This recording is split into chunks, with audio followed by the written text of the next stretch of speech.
Bibles to Matthew chapter 16 as we continue our journey through the Bible. The Pharisees also with the Sadducees came and tempting desired him that he would show them a sign from heaven.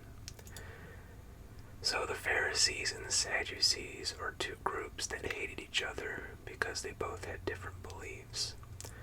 So the Sadducees claimed there was no resurrection of the dead, or angels, or spirits, and so forth. However, the Pharisees were the traditionalists, and they kept the law, and they also believed in the resurrection of the dead, and angels, and spirits, and so forth. So they were desiring a sign from heaven, and they believed a sign from heaven could only come from God. And as you recall, Jesus had already performed many signs and miracles, such as feeding the multitudes, healing the woman's daughter, and just healing people in general. However, the Pharisees saw these signs as earthly signs, and they could have been done by satanic powers. So that is why they were wanting a sign from heaven. So to them, that would truly prove that he's of God if they saw a sign from heaven, like a lightning bolt coming down or something like that.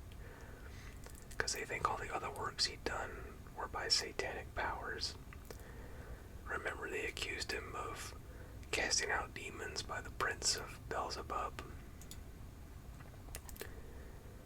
Jesus answered and said unto them, When it is evening, ye say, It will be fair weather, for the sky is red. And in the morning it will be foul weather, today, for the sky is red and lowering. O ye hypocrites, ye can discern the face of the sky, but ye cannot discern the signs of the times. So the timing was right for the Messiah. As you know, in Daniel chapter 9 verse 25, it says, Know therefore and understand that from the going forth of the commandment to restore and to build Jerusalem unto the Messiah the Prince shall be 7 weeks and 62 weeks. So, plain as day right there, it tells you when Jesus was going to come after the decree to rebuild the temple. And Jesus fulfilled that timing right down to the exact day when he entered Jerusalem in his triumphant entry. So the timing was right for Jesus to come, and he also fulfilled numerous other Old Testament prophecies as well. And he actually fulfilled all of the Old Testament prophecies that refer to the Messiah. And he said, A wicked and adulterous generation seeketh after a sign, and there shall no sign be given unto it but the sign of the prophet Jonas. And remember in Matthew chapter 12 verse 40, he said this as well, except he added, She shall be 3 days and 3 nights in the heart of the earth. And he left them and departed. So he had nothing more to say to them, no sign or nothing, just left them alone. And when his disciples were come to the other side, they had forgotten to take bread, and this would be the leftovers from the feeding miracle. Then Jesus said unto them, Take heed and beware of the leaven of the Pharisees and of the Sadducees. And in Luke chapter 12, verse 1, the leaven is referred to as hypocrisy. He says, Beware ye of the leaven of the Pharisees, which is hypocrisy. And the disciples reasoned among themselves, saying, Is it because we have taken no bread? So they thought Jesus was referring to the fact that they had forgot to take the leftovers from the miracle. Which when Jesus perceived, he said unto them, O ye of little faith, why reason ye among yourselves, because ye have brought no bread? Do ye not understand, and neither remember the 5 loaves of the 5,000, and how many baskets ye took up? Neither the 7 loaves of the 4,000, and how many baskets ye took up? How is it that ye do not understand that I spake it not to you concerning bread, that ye should beware of the leaven of the Pharisees and of the Sadducees?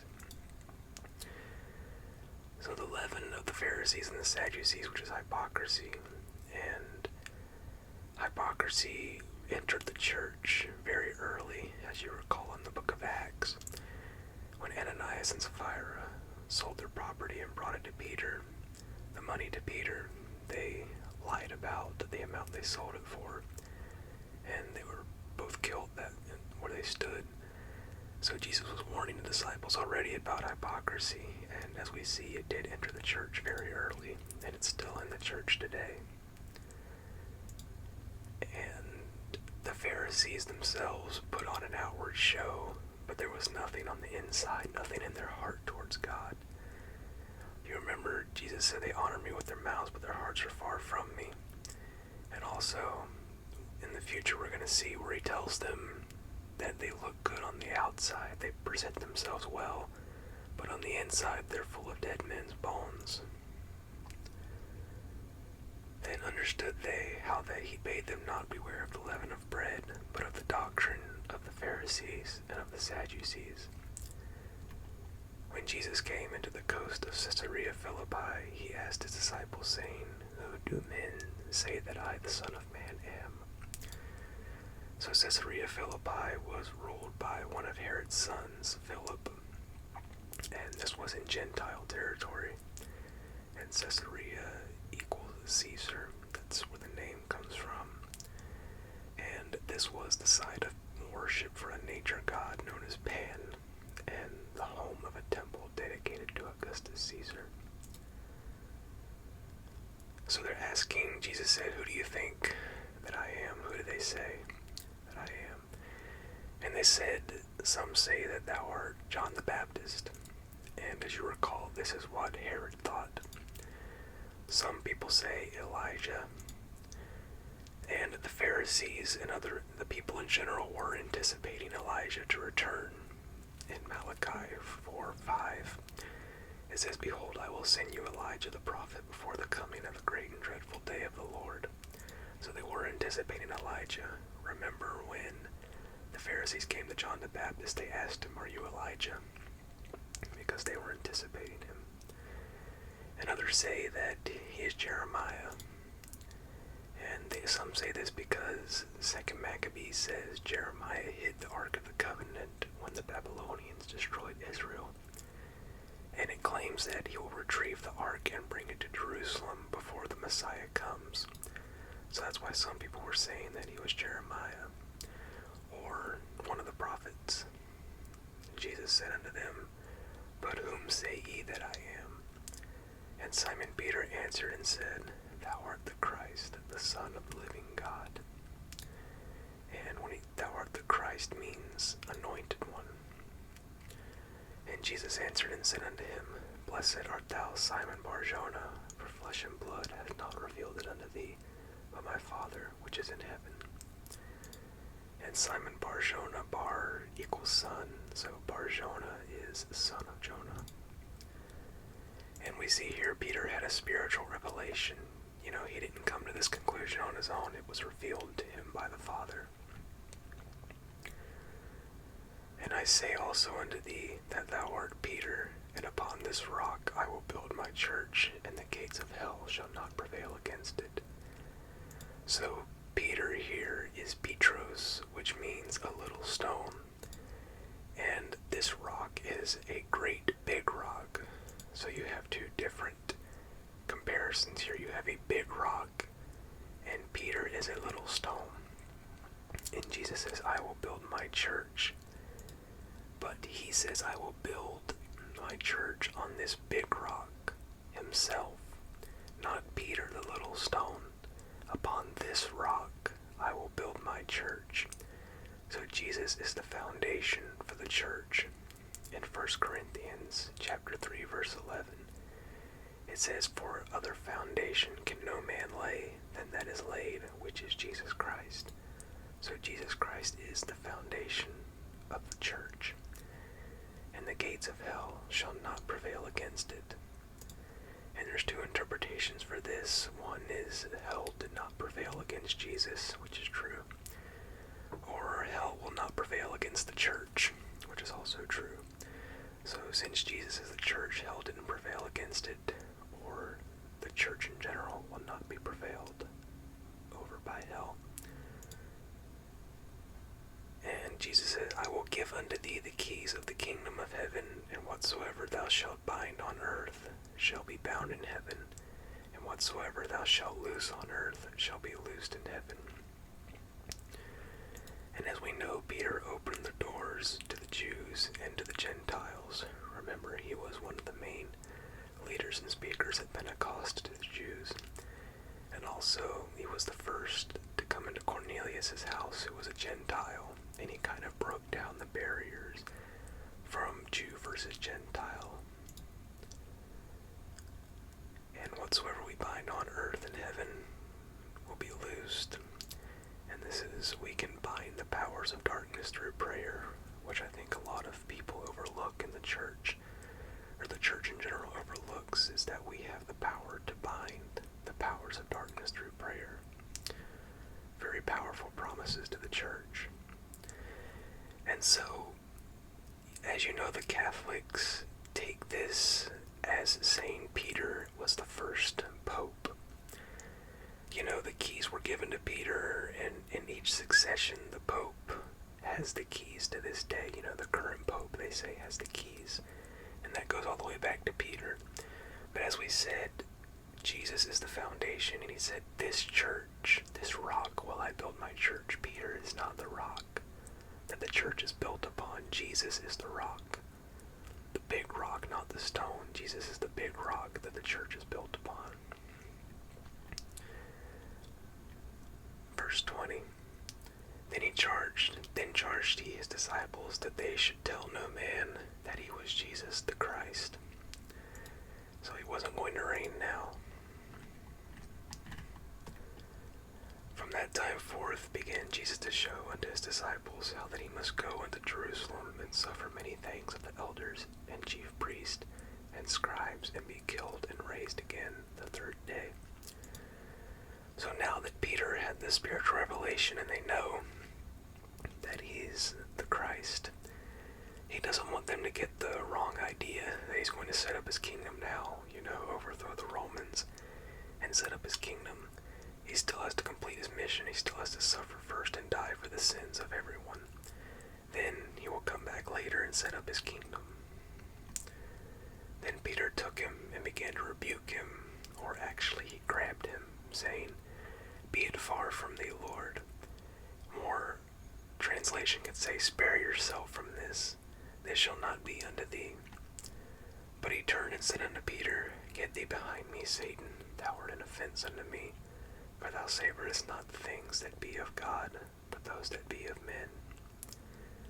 Then said Jesus unto his disciples, "If any man will come after me, let him deny himself, and take up his cross, and follow me." So the cross meant the full submission to God.